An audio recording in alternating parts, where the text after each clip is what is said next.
langsung saja kita dengarkan tausiah wirid pengajian pekan ketiga yang akan disampaikan oleh Al-Mukarram Al-Ustaz Pandu Wiranata MPDI. Kepada Al-Ustaz, waktu dan tempat kami persilahkan.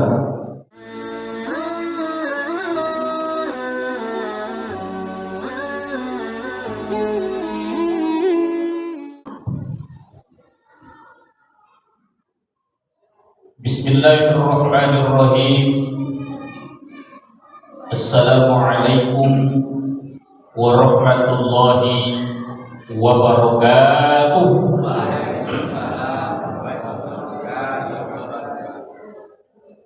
Alhamdulillah,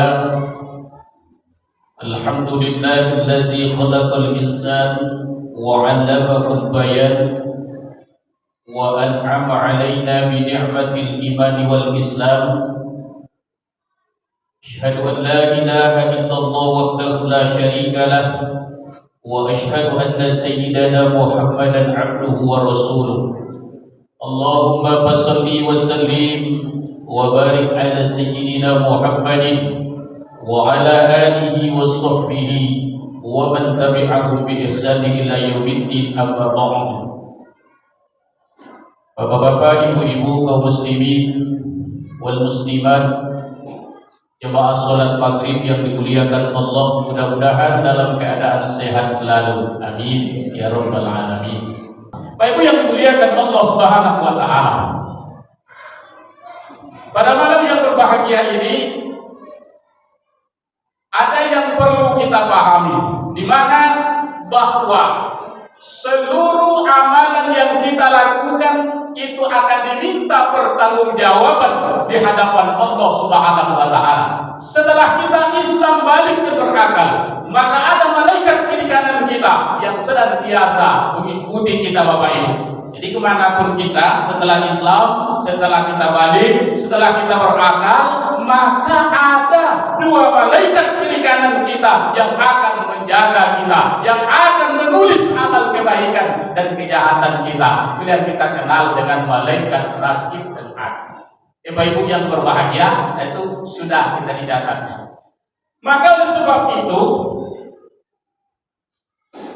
dari sekian banyak kondisi yang ada pada diri kita, amalan yang ada pada diri kita, yang kita miliki di dalam kehidupan kita ini, kata Rasulullah, ada 4 kondisi pada diri kita ini akan diminta pertanggungjawaban, akan ditanya oleh Allah Subhanahu wa taala, itu sebelum beranjak, sebelum melangkah satu langkah pun tumit kita. Pas hari kiamat nanti ini akan ditanya oleh Allah Subhanahu wa taala lewat malaikatnya kepada kita, Bapak Ibu yang berbahagia.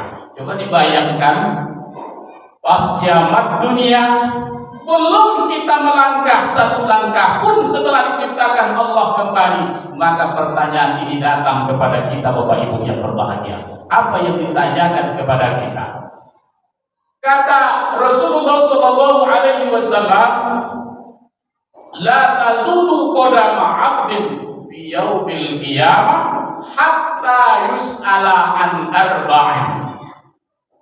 Belum beranjak, belum melangkah, belum dilangkahkan tumit kaki salah seorang hamba itu fi yaumil qiyamah, pada hari kiamat nanti, Bapak Ibu yang berbahagia.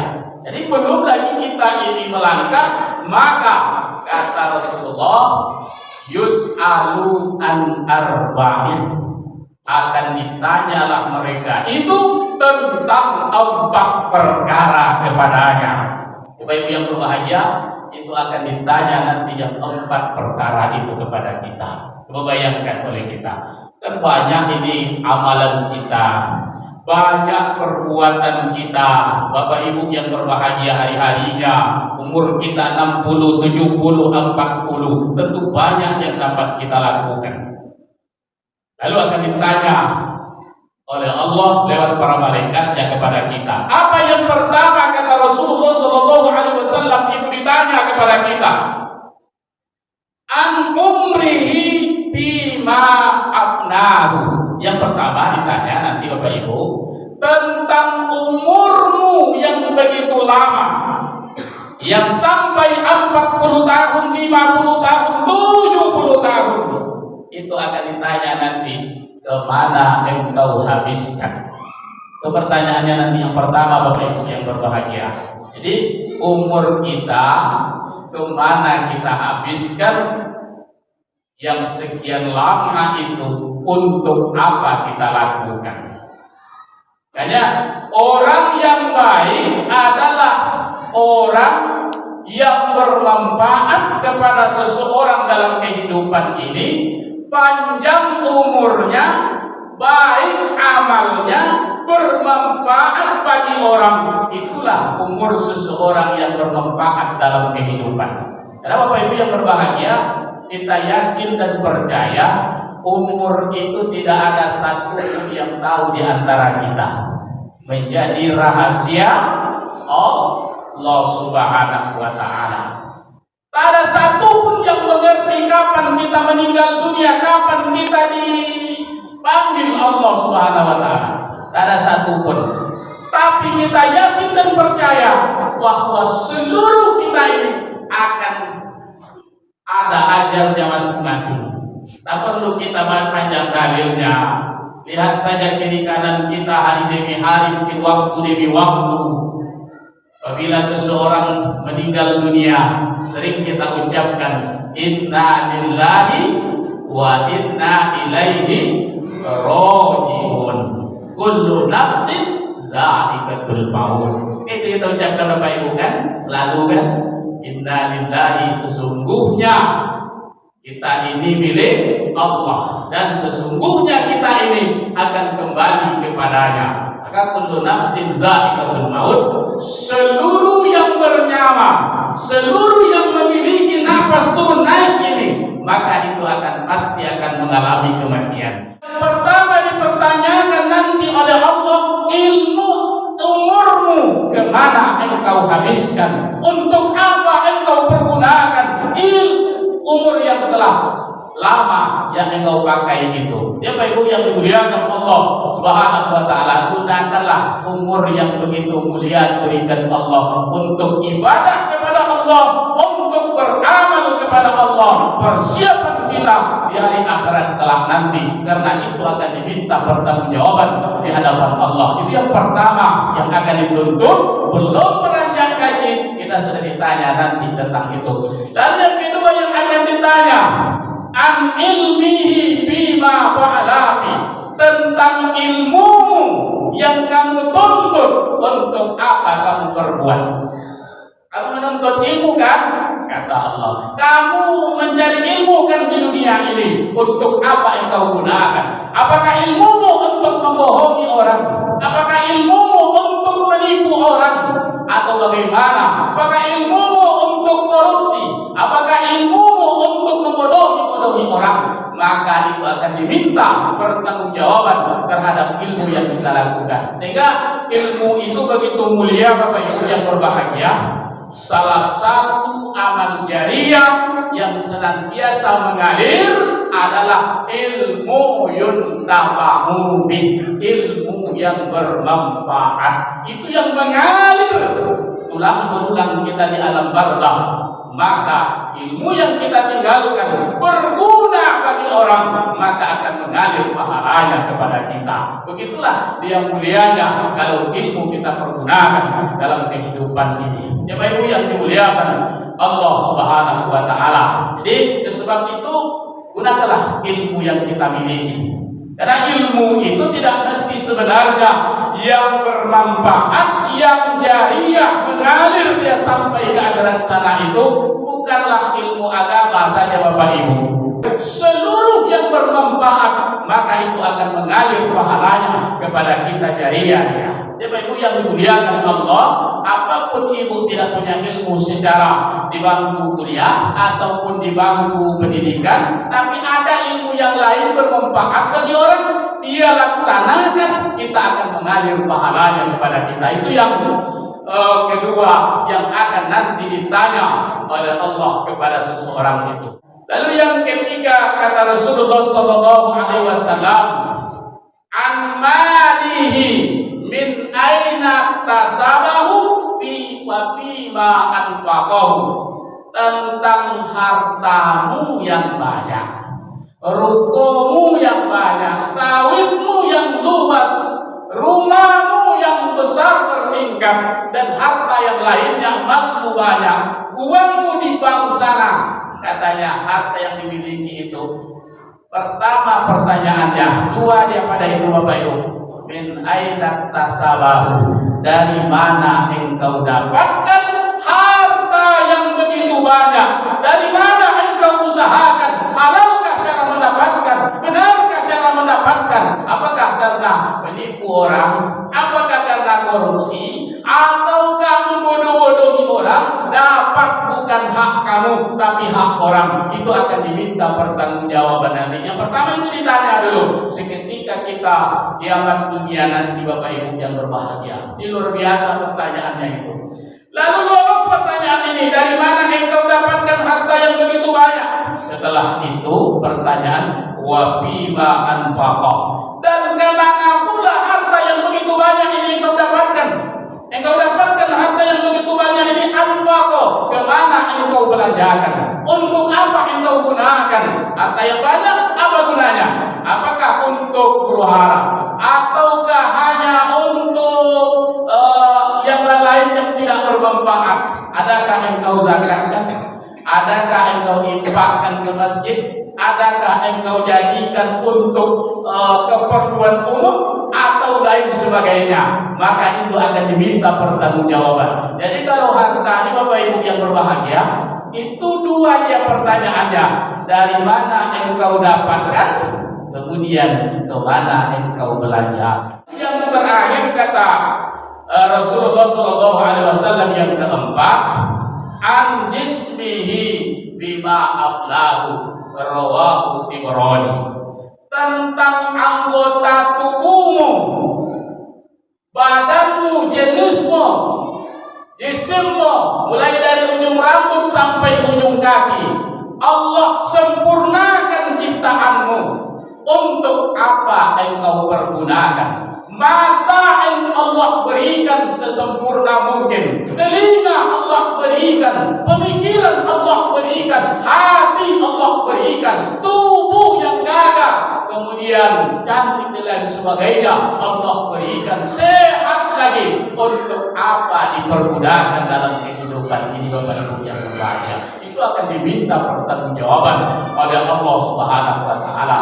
Makanya nanti di akhirat kelak nanti, tubuh inilah yang akan menjawab pertanyaan-pertanyaan di hadapan Allah, pertanyaan para malaikat itu. Ini dibuktikan Allah, dijawab Allah, dijelaskan Allah kepada kita di dalam surah Yasin yang sering kita baca, hafal oleh kita. Al-yawma nahtimu ala afwahihim wa tukallimuna aydihim wa tashhadu arjuluhum bima kanu yaksibun. Ini ayat berapa itu Bapak Ibu? Surah Yasin itu.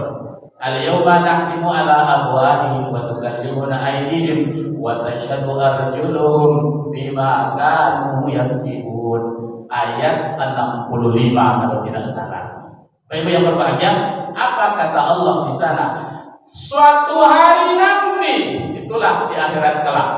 Al-yawma nahtimu, pada suatu hari nanti kami tutup mulut mereka, ala afwahihim, seluruh yang punya mulut, seluruh yang punya pembicaraan, Allah akan tutup nanti. Tidak ada yang bisa berbicara dalam kehidupan ini. Kalaulah bisa ngomong, kalaulah bisa mulut berbicara, kalaulah bisa kita berkilah, tentu orang yang pandai bicara lolos dari pertanyaan malaikat Bapak Ibu yang berbahagia. Lalu pengacara yang hebat yang akan lolos, pejabat yang akan lolos, tapi di hadapan mahkamah Allah, pertanggungjawaban di hadapan Allah Subhanahu wa taala, tidak ada mulut berbicara, badan akan ngomong, anggota tubuh akan ngomong sesuai yang terjadi pada dirinya. Maka ala afwahihim wa tukallimuna aydihim wa tashhadu arjuluhum bima kanu yaksibun, akan berbicara kepada kami kaki-kaki mereka, tangan-tangan mereka, anggota tubuh mereka maka dia sibun apa yang terjadi pada dirinya dalam kehidupan ini. Kalau memang tangan yang berbuat, tangan akan ngomong Bapak Ibu yang berbahagia. Kalau kaki yang berbuat, kaki akan ngomong. Kalau kata kaki, kaki inilah dulu hari itu, maghrib itu yang datang ke masjid, kita mendengarkan ceramah, dia akan bersaksi itu nanti Bapak Ibu yang berbahagia. Dan ini kan jelas itu jawabannya ada dalam surah Al-Zalzalah ayat 7 apa 8? Ayat 7 dan 8 kayaknya tuh. Fa may ya'mal misqala dzarratin khairan yara wa may ya'mal misqala dzarratin sarran yara. Yaitu kan maksudnya 7 8 itu. Barang siapa yang beramal, berbuat dia apapun yang dia lakukan sebesar biji zarah pun, kecil pun daripada itu. Lalu kalau kita umpamakan biji zarah itu ada tampang bayam. Kalau tampang bayam itu satu telapak tangan itu bisa ribuan mungkin Bapak Ibu ya. Kalau masa-masa kecil dulu bisa ribuan.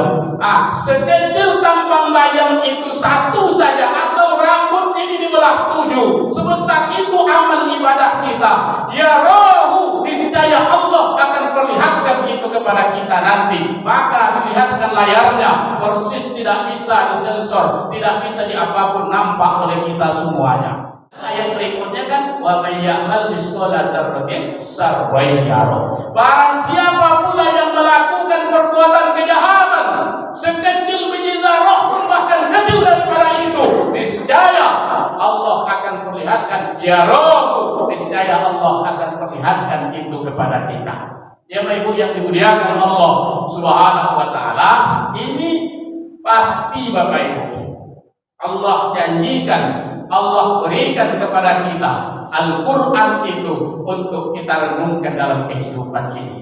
Dan itu akan diminta pertanggungjawaban. Bahwa Al-Quran kita yakin dan percaya, petunjuk sudah diberikan Allah itu kepada kita. Tentu kita akan melakukan atau melaksanakan apa yang ada di dalam Al-Quran tersebut. Ya Bapak Ibu yang dimuliakan Allah Subhanahu wa taala, patut kita memahami serta merenungkan, maka 4 ini dipastikan akan ditanya kepada kita. Paling tidak kita ingatkan kembali, belum beranjak tumit seorang mukmin, seorang hamba di hari kiamat, dunia kiamat akan ditanya tentang 4 perkara. Pertama tentang umurmu, kemana engkau habiskan. Yang kedua tentang ilmumu, kemana engkau perbuat. Lalu yang ketiga tentang amalmu, hartamu yang kamu miliki yang banyak itu, kemana engkau belanjakan, dari mana engkau dapatkan dan kemana engkau belanjakan. Lalu yang terakhir, tubuh kita ini, anggota tubuh kita yang sehat ini, untuk apa kita gunakan di dalam kehidupan, itu akan diminta pertanggungjawaban di hadapan Allah Subhanahu wa taala nanti. Bapak Ibu yang dimuliakan Allah Subhanahu wa taala, ini perlu kita renungkan, karena itu pasti datang, pasti akan diminta pertanggungjawaban. Ini kan amal jariah, Iya. dosa jariah pasti. Kalau masuk dosa jariah. Oh, dosa jariah. Kalau amal jariah, kalau jolenya, iza mata banu Adam in qata'a amaluhu illa salasa. Lalu kalau dosa jariah, ya hampir sama dengan yang tadi Bapak Ibu. Kalau di media-media itu sebenarnya ini kok bisa dikatakan ada orang yang memposting foto-fotonya, itu kok diposting foto tidak berjilbab, muka aurat, lalu posting sekian banyak dirinya, kemudian siapapun yang melihat menimbulkan, maaf kata mungkin syahwat ataupun yang lain, menimbulkan kejahatan pada dirinya, meninggal dunia punya Bapak Ibu yang berbahagia, itu akan mengalir, itu dosa itu salah satu dong. Kemudian tentu apa yang inyo perbuat dalam dunia itu merusak orang. Lalu gara-gara perbuatan inyo itu kan rusak tuh meninggal dunia pun itu tetap akan mengalir kepadanya. Ya Bapak Ibu yang berbahagia, kalau ada hal-hal foto yang model itu anak-anak awak atau penapo semua dihilangkan, karena itu bagian salah satu amal atau perbuatan yang jariahnya mengalir. Kalau anak itu perempuan Bapak Ibu, oleh kita nikahkan leyo, kalau bapaknya punya ibu kok itu dong, anak itu melakukan itu tidak kita didik dengan baik, tapi dilakukan itu ada kono dosonya ke kita sebagai bapak dan ibu. Karena anak perempuan sampai melakukan ijab dan kabul dengan calon atau suaminya, sampai saat itu bapak dan ibu masih bertanggung jawab terhadap dia dunia maupun akhirat. Ini tuh Bapak Ibu yang dimuliakan Allah. Karena waktu azan sementara kita tutup ya Bapak Ibu ya. Wabillahi taufiq wal hidayah. Assalamualaikum warahmatullahi wabarakatuh.